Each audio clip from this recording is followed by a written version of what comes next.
today. They're going to watch the recording. So let's get started because it's 1 o'clock.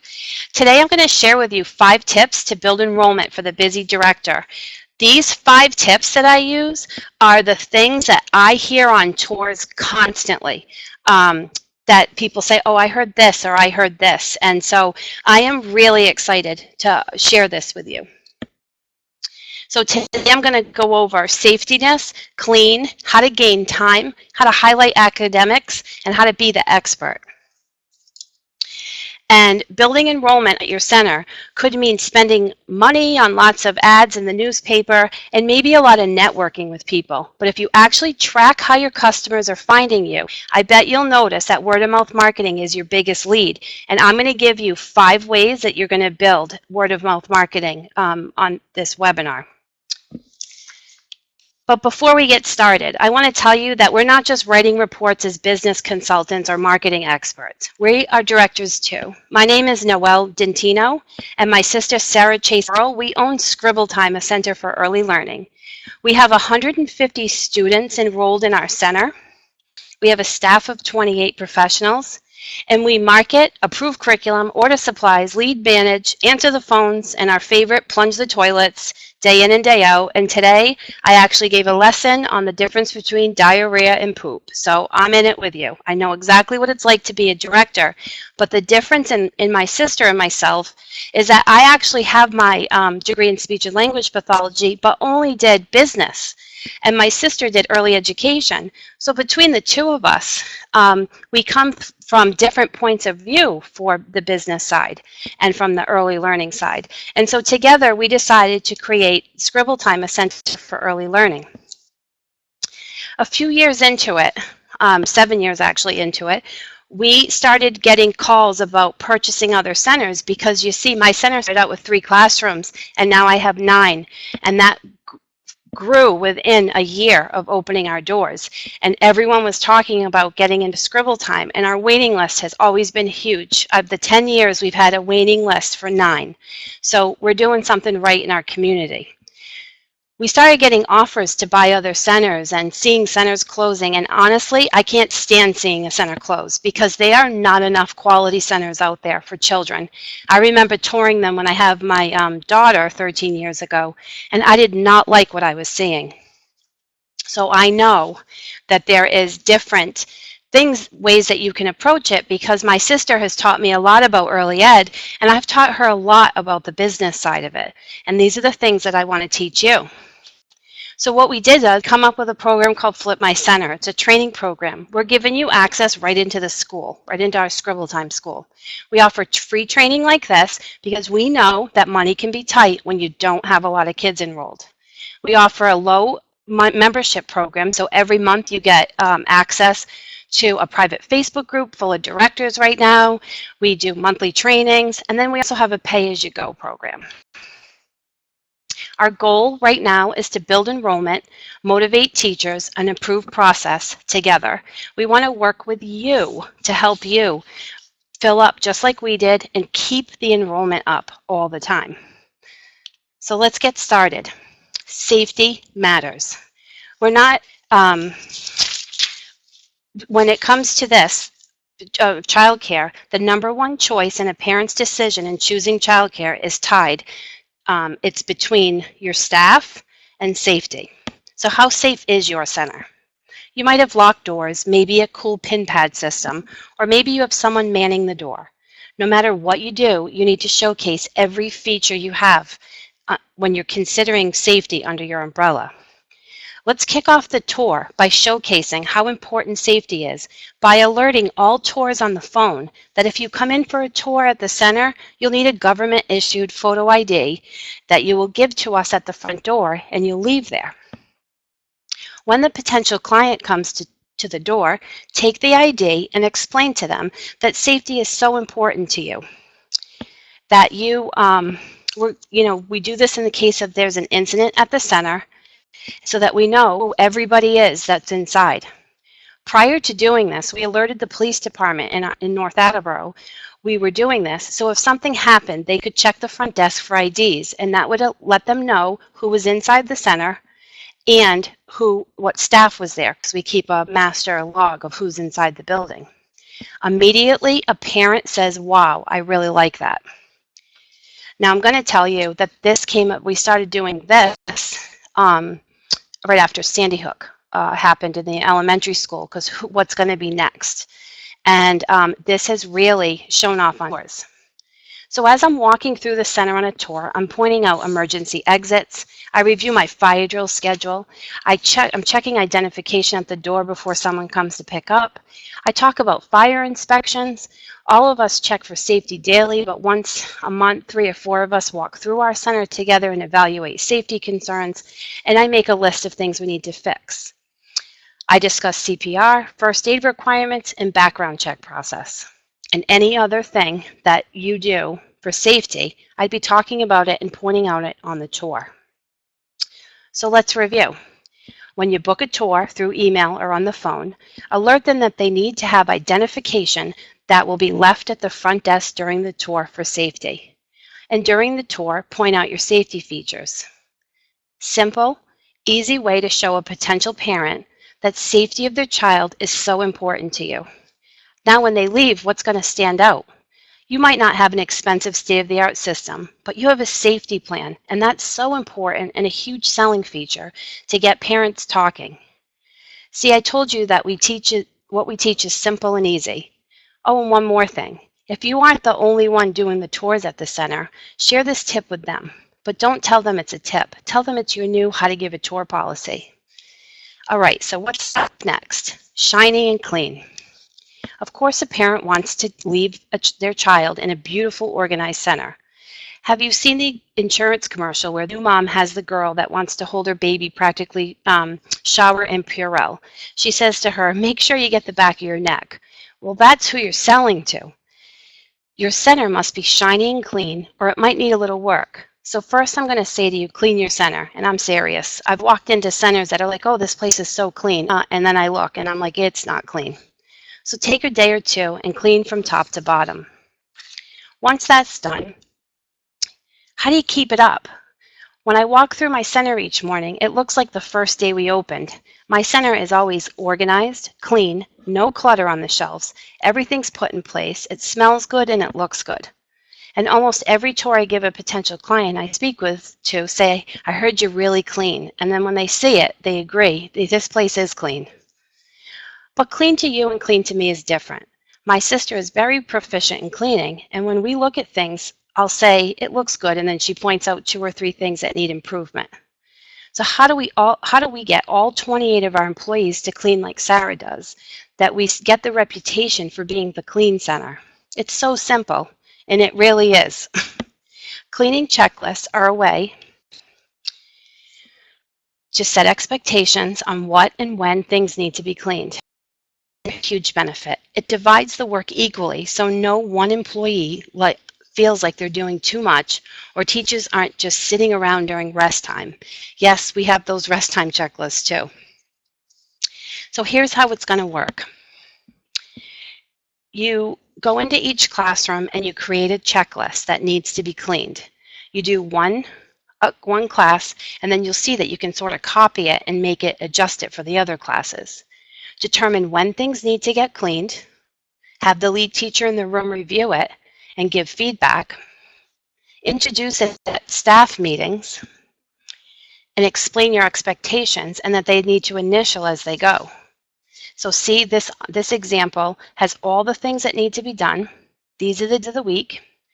And then the blocks mean the gray blocks that doesn't have to be done that day. We kind of spread out some of the work. And then you're initialing what you're doing. As you're walking through the center, you need to walk up to the checklist and look at it in front of everybody and praise them that it's getting done. And when things aren't working, check the checklist. Is someone not doing something correctly? Are they skipping it all together? Or simply say, I noticed this list isn't getting done. Let's brainstorm on how we can handle it. We use cleaning checklists also during rest time so that nobody is just sitting around doing nothing, that we're getting the value out of all the employees and keeping the center prestigiously clean. Here's another example of a checklist that they only do on Fridays It's like a partial one that they do. They do clean a center every day and do certain things on Fridays. We get these off Amazon.com, these little white the clear vinyl pockets. You can write on them with a Sharpie, and then you just sit there and initial everything, and you can write notes of things that have been done. So when our lead teachers go on break, they can actually write extra things that they want us to look at. So like I said, you're going to introduce it at a staff meeting, set expectations, manage to that often. And I'm telling you, if you walk in and then you don't look at the checklist and it's not done, they're going to not do it. You need to manage to them all the time. You need to recognize them often, write them a note. You do such a great job leading your classroom, Jen. I like how you always manage to the checklist. If a lead teacher is in charge of a classroom, she goes on break, she says to the team, you need to get this checklist done. They don't get the checklist done. She goes back and says, like, what's happening? What's stopping you from getting it done? And then she can come to you after and kind of help solve that problem. We do the same thing at the end of the night with end of night checklists, closing checklists. And, on it, like I said, I walk in my center every morning and it literally looks like a showcase. And everything's put away because it's on the checklist and they're responsible to check it off.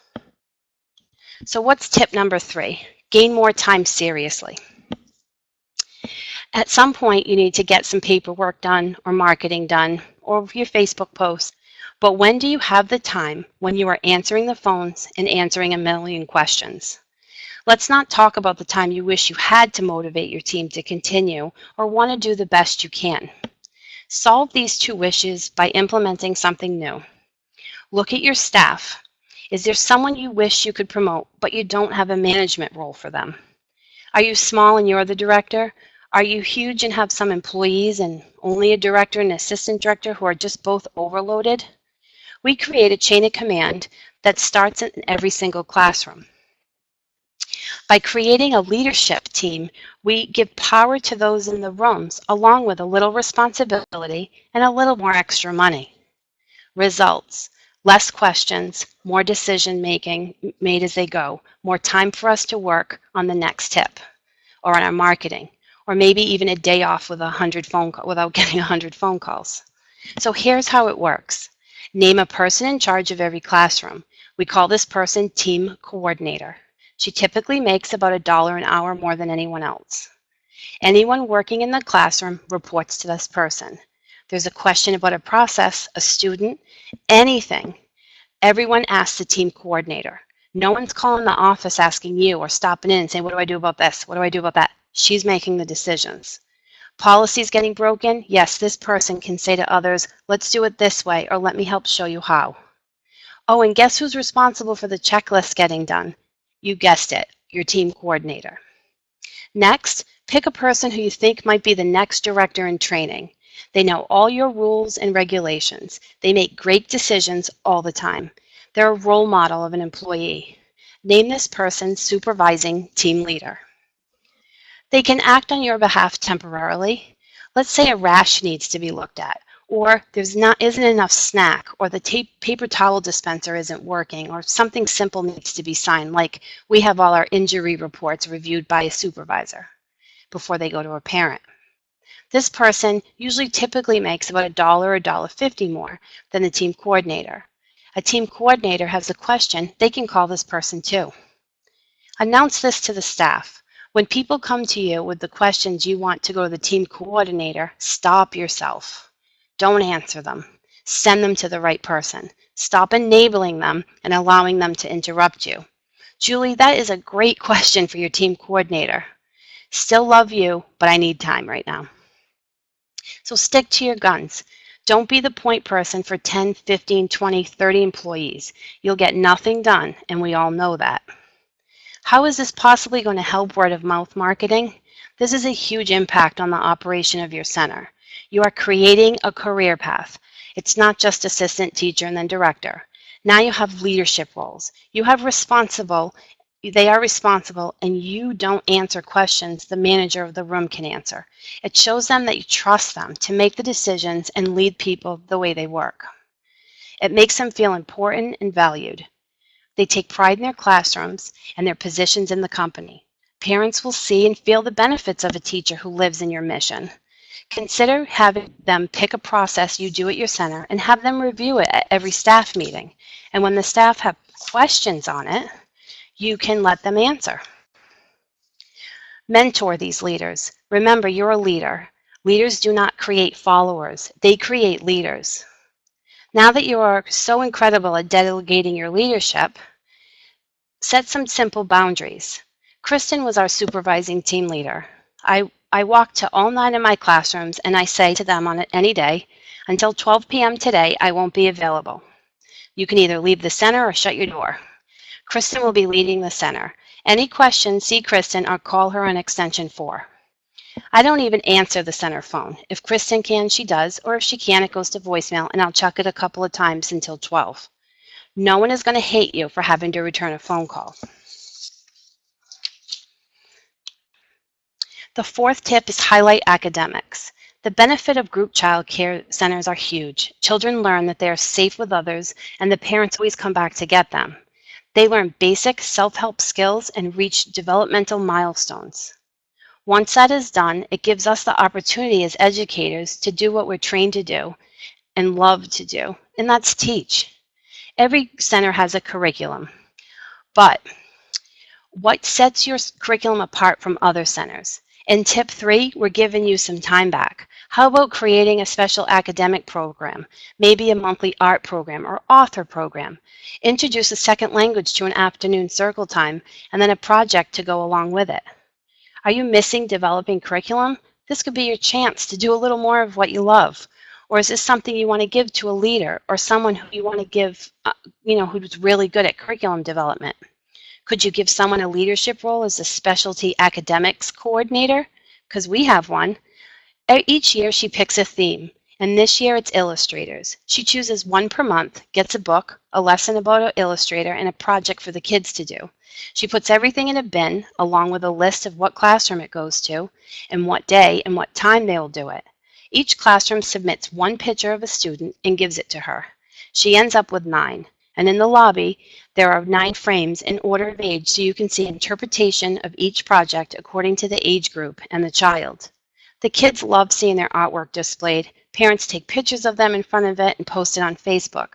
Plus, they love the learning behind it and the kids talking about it. Potential clients love it too because it's something I point out on every tour. They're always so impressed. I had a tour recently and she said, I know this family. I am always amazed when we get together and Mason tells us Spanish words and sharing an artist he learned about. That was last year's program. It's great to hear these programs make a huge impact on the children, and although we don't expect anything from our students, they are the best word-of-mouth marketing ever. They see children like Mason and think, I want my daughter or son to do that, to be exposed to that. Sign me up. Be the expert is the final and 5th tip. Just what it says. Be the expert in everything early education, related to families, children, related to education. Use your Facebook page, conversations with parents where you share resources, your newsletter, whatever community tools you have, use them. Be the expert. How do you do this? It's so simple. Share tips, tools, and ideas on your Facebook page. Start a Pinterest account for your center and create boards for potty training, organizing, fine motor, school lunch ideas. Go to the Scribble Time page and write them Scribble Time has a Pinterest page, and so does Flip My Center. So go to Scribble Times and see how we set ours up. Not only do we use it for our teachers, but we use it for our parents. Host seminars. Bring in experts or give the talk yourself. Even when you have someone else come in as an expert, it shows that you are a great resource. Do you know a lawyer that could come in and talk for free about wills and trusts, and in return he could give his business card? That is a great topic. Do you know a financial planner? We recently had someone come in and speak about college savings. Can a pediatrician come in and talk about nutrition or potty training? Host these in your clean center, communicate them to all your parents, and post on Facebook. And have potential clients sign up by calling or emailing you. I do these after the center closes, and sometimes I'll do them at 5 and offer childcare for a 1-hour seminar. How does this help your word of mouth marketing? Think about this. Two parents are at the park with their children and they begin discussing potty training. One of your parents tells the other parents how they started and how they attended a seminar at your school and how supportive the teachers are in encouraging their children to potty train. You look like the expert. You know all about potty training, that you host seminars and you teach your teachers how to well train a child in potty training. You're also a resource to your customers. You're a resource to all the parents. And if you just allow potential clients to come in too, even if they're not going to sign up, like it's a stay-at-home mom that wants to come in for a potty training or for financial planning, when they get into a conversation with someone and they're going to talk about, like, oh, where'd you do this? Or I learned this potty training webinar. They're going to say, oh, yeah, I went to Scribble Time and did that. Your name's going to be popping up constantly. Every year I host a slew of seminars that I don't pay anything for. It just takes me an hour after work. So, talked about that. We're going to pick a prize winner. And I went into this when I got here and saw the first person signed in as Sarah. So Sarah, you can email me. Send me an email. I'm going to write my email. And you can email me. I can't type and write at the same time. And you are going to email me that you're the prize winner, and I'm going to send you a link of all the things that you can choose from. All right, so an ad in a paper can get your phone ringing sometimes, but they get so expensive. When I've advertised over the past 10 years, the expense was great and it was hit or miss if the call would come in. I've always tracked how people hear about Scribble Time, and the top response is word of mouth. My friends' children go there. I know someone who knows someone that came here. I was at the park and a mom told me about you. I hear you're clean. I hear you really care about the kids. I heard your children are so prepared for kindergarten. You can easily make a huge impact on your community by implementing these 5 tips.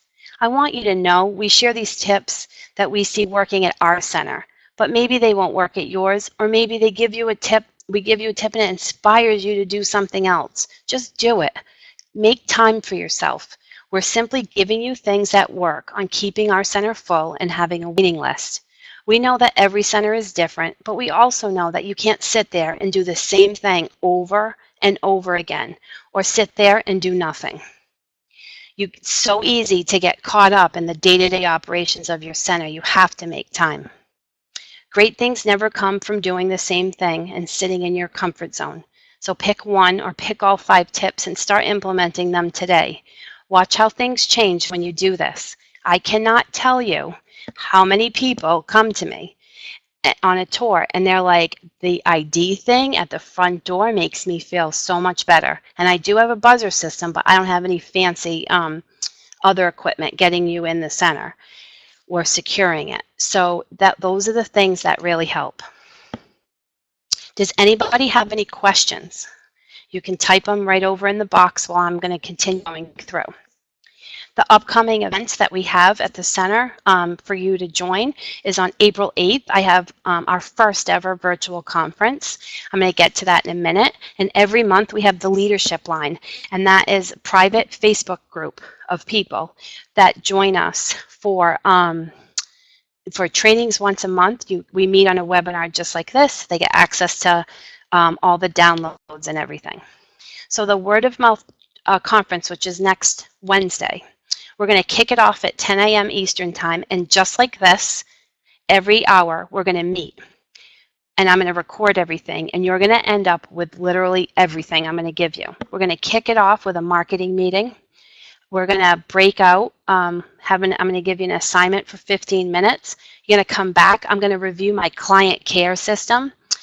I will tell you that my client care system is one of the greatest things that we have, and people constantly call me up and say, oh, I just had this mother, I do these things called check-ins, and this mother was at work and she was crying because I emailed her one of my check-ins, and this other mother was like, oh, that was so nice, I want my baby to go there. So everything I'm teaching you on this one-day conference is all word of mouth marketing. I'm going to get into using checklists to build enrollment. I'm going to spend an hour on how to develop the checklist. I'm going to give you all my checklists. I'm going to give you the templates to do them. There's so many other things that I use with them so that you can easily see how you can do that. I'm going to spend an hour on being the expert. We're going to go through social media marketing. We're going to go through more in depth on the seminars. We're going to break out, do another assignment. At 3 o'clock, we're going to talk about re-energizing our teachers and wrap up. And then at night, I'm going to meet back at 7, just in the private Facebook group. I will tell you, you get the private Facebook group, and every handout, there's workbooks on every seminar and training certificates on everything. But if you, in the emails, you probably see it on Facebook too. If you enter Flip My Center 50, the class for the whole 5 hours is only $47. So what I've shown you is our virtual training and support. All we want to do is build enrollment, motivate teachers, and save time for child care center directors like us. So I'm going to answer Melanie's question. She wrote, I don't have an entry area. Our facilities are not connected. Any suggestions? I don't have an entry area. So Melanie, is it going back and forth to hold the ID? Yeah, so you could find a place in your office to store the ID, or someplace, even if you took the ID and, I don't know, like, you know, those little plastic mailboxes you can get for a couple of dollars, or you could get something at the dollar store that's plastic that you could stick to the wall, and just like that's where you're going to stick them and kind of cover it so no one can see them. And you could do something like that, some inconspicuous place where you're leaving them, hopefully manned by somebody. Does that help?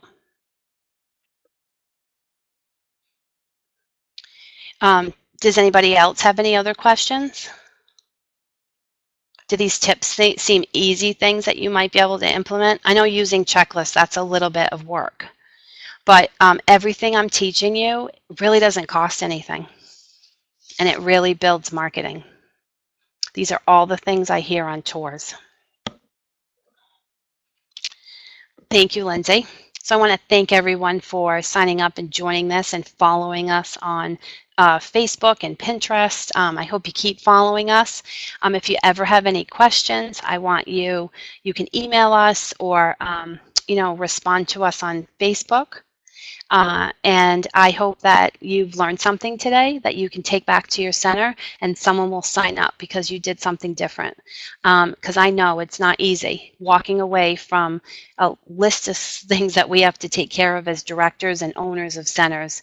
And I want you to know that you have to make time to work on your center, to develop it, to increase this word of mouth marketing.